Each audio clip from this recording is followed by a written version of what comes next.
Hello everyone, it's Haley. Hope you all are doing really good. Sorry I missed the last Aquarius full moon video, but we're back on track. And in this video, we're going to kind of, as always, discuss the next lunation, which is going to be a new moon in the sign of Leo on the 16th of August. It goes exact at 5:37 a.m. Eastern time, so just to your time zone. And this is a very kind of showy, loud, kind of flamboyant lunation, kind of exciting and colorful. So in this video, I'm going to talk about some of the characteristics, some of the planetary aspects that are going to be present when this lunation goes exact. And then I'm also going to pull some tarot cards for us as a collective to kind of get some more pointed specifics, as well as to switch it up and have some fun for this video. Pull some cards from Kim Kranz's deck, the Animal Spirit deck by the Wild Unknown, just to kind of switch it up. And so this new moon is actually a triple Leo new moon. So the sun and the moon are going to conjoin at 23 degrees of the fixed fire sign of Leo, and then additionally we have Leo rising over the eastern horizon at the exact time of this lunation, making the sun, moon, and rising all falling in Leo, in addition to Venus, which is, she's still retrograde in Leo. And so we have this stellium in the first house of self, kind of really emphasizing this new moon as a time where we're really kind of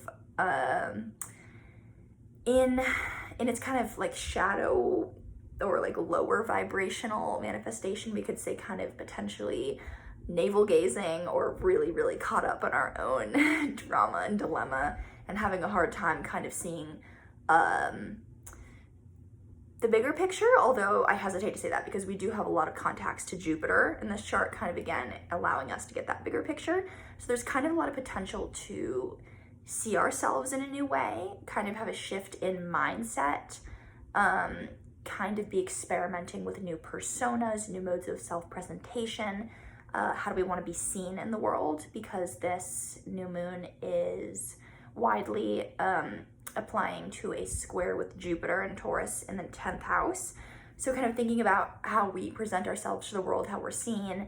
And then additionally, Uranus is also present, co-present with Jupiter. So kind of thinking about ways that we might be surprising ourselves at this time with kind of how we want to be seen.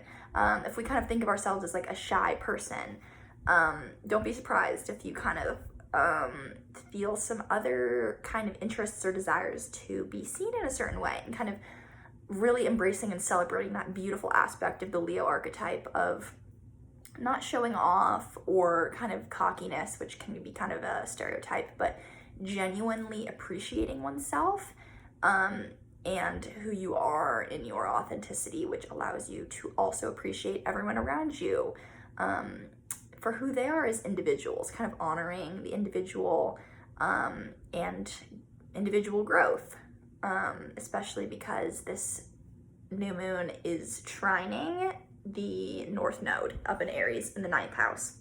So kind of allowing this easy. So trines are kind of beneficial aspects between planets, which are of the nature of Jupiter.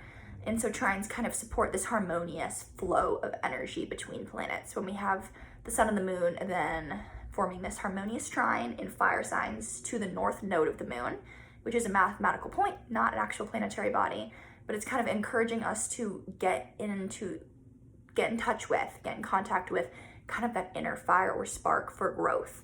So this is a pretty exciting time where we might potentially, with Pluto at the end of Capricorn in the 6th house, kind of getting into contact with or having experienced recently a collapse in some sort of daily routine, or just some sort of collapse in the kind of mundane aspects of our life. We kind of have this urge to reach for something more, to kind of following up from the Aquarius full moon. If we got into we kind of came up against this desire to there was this kind of theme I saw arising around like chosen family versus blood family, like the communities that we want to build versus the ones we're a part of.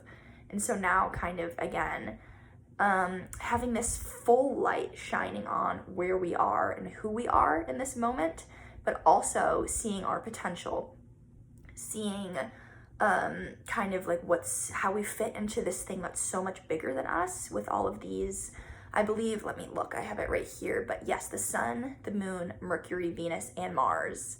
So all of the personal planets are forming some sort of aspect to Jupiter. So again, getting us in contact with just like this feeling of like very buoyant optimism, and feeling like we can really get a grasp of where we want to go. In addition to, I will say, we also have Mercury and Mars in the second house in Virgo.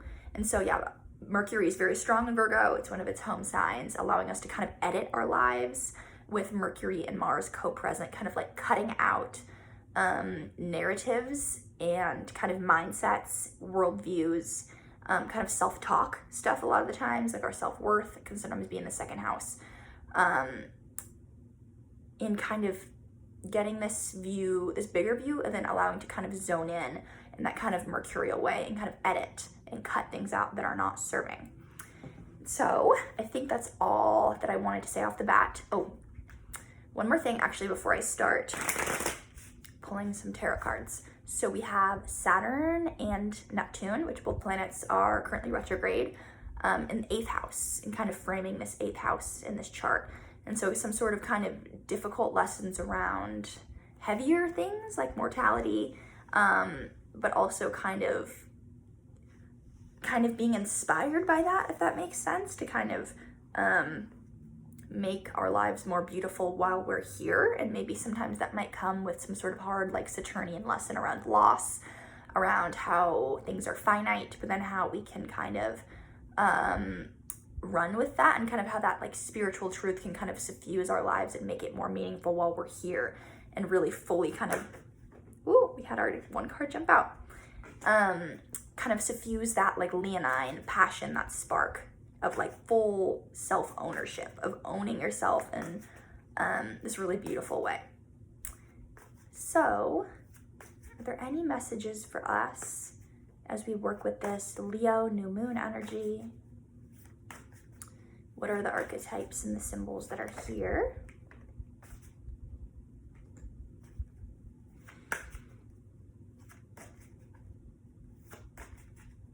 What are some of the characteristics energetically of this Leo new moon?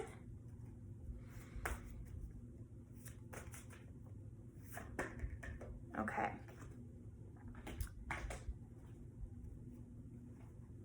I'm also gonna pull some of the animal spirits cards to see if we can get any animal guides. What animal spirits are supporting us through this Leo new moon? Is there another? Okay, beautiful. Okay. So again, this kind of feels very apt for this new moon with the Page of Wands, kind of looking over this landscape and kind of deciding which direction we feel most pulled to go into, and kind of this kind of like really leaning into the kind of like playfulness of the Venus retrograde, which can kind of be, you know, we kind of talk about it as sometimes like dramatic or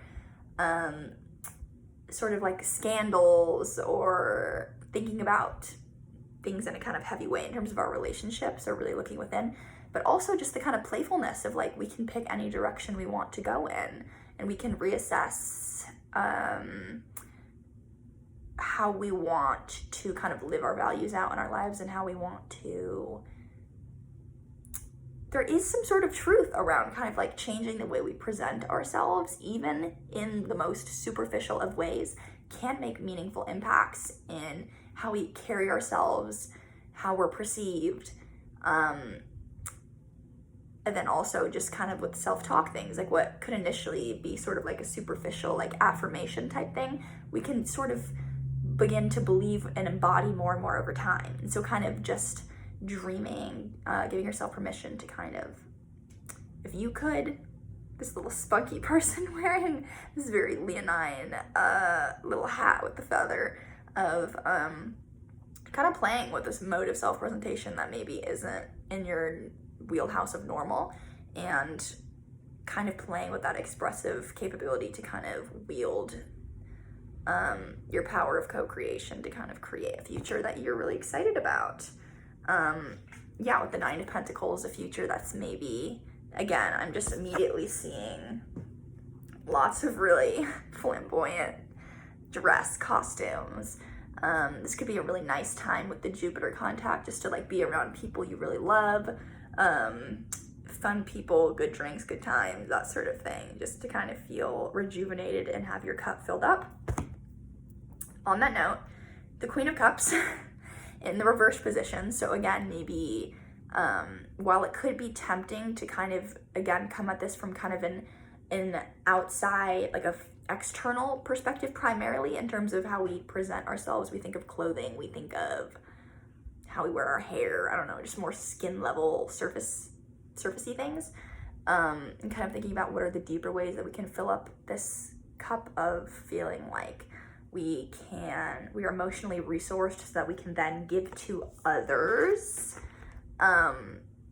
with the Six of Pentacles, making sure that we're not giving from a very kind of, again, outward facing, like, how does this look for me to give, but how does it feel to me be giving in a way that is from a cup overflowing, as cliche it is, as it is, place of feeling really situated in your values and where you want to be of service, and doing it in a way where, sorry if you can hear my dog barking in the background, doing it from a really sustainable place. So I was going to talk about this, but I didn't. But this card, the Hanged Man, which has been coming up a lot in a lot of these fun astrology videos, also known as the Tethered One. The Hanged Man can sometimes speak to kind of an internal experience of liminality, or being suspended, tethered in some way, where you're kind of taking time out from the ordinary day-to-day to kind of get a new perspective on a situation. But it can feel a little bit frustrating sometimes. I find that myself, I'm pretty uncomfortable, like when the cycle is shifting, but I'm not quite fully situated in the new cycle. And this makes me think about how in this chart, it's a wide aspect. It's within a 5-degree orb, but it's still, we could think about it for sure, is that there's a Mars-Neptune opposition, sometimes, which can feel like a little bit of a frustration of ego energies, of just the planets having such different kind of modes of functioning, where Neptune tends to kind of diffuse the kind of ego drive energies of Mars into like a state of oneness, and then Mars can be kind of frustrated and trying to achieve its goals. But it's hard to identify as an individual if you see yourself only as like a tiny grain of sand in this great like beach of the universe, which is kind of Neptunian. So if we're feeling a little bit frustrated, or kind of like things aren't happening as much as we want to go out and pioneer a new thing, maybe just kind of taking a breath. Again, Venus is still retrograde, which I think, so maybe waiting until like September to kind of, I mean, it's hard with Leo energy to say wait, because we could just kind of experiment, see where it goes. But also, if you're feeling tired around the time of this lunation, feeling like you need to take a little bit of time to refill your cup, in whatever way is nourishing to you, know that that's an invitation to that.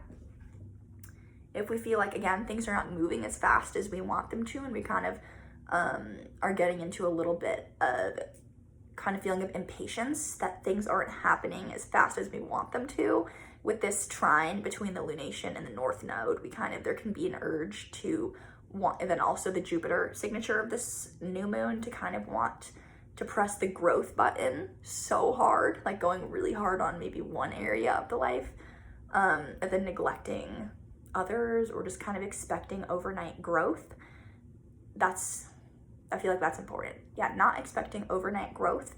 Again, like all things that are worthy take time. as Aquarius and Saturn, the sign, or Aquarius and Capricorn, the Saturnian signs that oppose Cancer and Leo, the kind of luminary ruled signs, will tell us time is pretty important, even when we want kind of immediate satisfaction, or again with Jupiter-Venus contacts, which we have a square. It can be kind of going over the top, overindulgence, overreaching, overdoing on like the pleasure department, which sometimes I feel like there's a time and a place, but acknowledging that like the cycles will shift. We have these little figures representing the 4 fixed signs of the zodiac, which is interesting because we have a very big concentration of planets in fixed signs. So kind of having trust that the cycles will move and shift as they always do. And that this doesn't have to be permanent, which can be kind of freeing, just to be able to experiment with a new mode of self-presentation.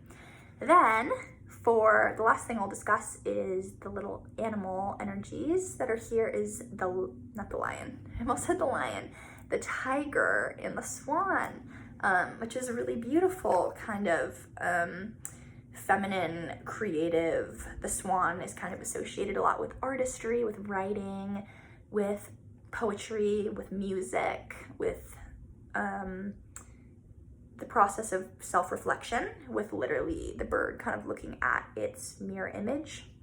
And so maybe kind of pointing to an invitation that we can also engage in this kind of non-solipsistic but genuine and earnest self-reflection of where we are and where we want to go, how we want to. Leo is very much connected to the heart space of like how we want to show up for the people that we love, kind of really transparency and honesty with the self to kind of see where we're at, and kind of this non-judgmental place of just looking at what's present with the swan. And then this very lunar feminine force of the tiger, which again has a lot to do with sensuality, receptivity, ease and darkness, I think is one of the things that this deck talks about the tiger as embodying, but also kind of this fierceness, this kind of feline Leo energy of owning one's presence, feeling comfortable in one's skin. That is something that I will say with Venus retrograde in the first house of kind of self in the body, as kind of being conscious or aware of any sort of insecurities that may arise at this time, any sort of feelings of lack or insecurity, and just kind of being in oneself in the dark places of those experiences, and kind of finding love for oneself in one's true authenticity, which includes everything, not just what we might think of as our strengths or our gifts, but the whole spectrum of who we are. So this is a really beautiful time to celebrate who you are. And so that's kind of an invitation that I'll leave you with. If you'd like to book a natal chart reading with me in the month of August or beyond, you can reach out at projectvenusrising@gmail.com, all lowercase, and that will be written in the description box below, written out for you. But yeah, I hope you have a lovely day.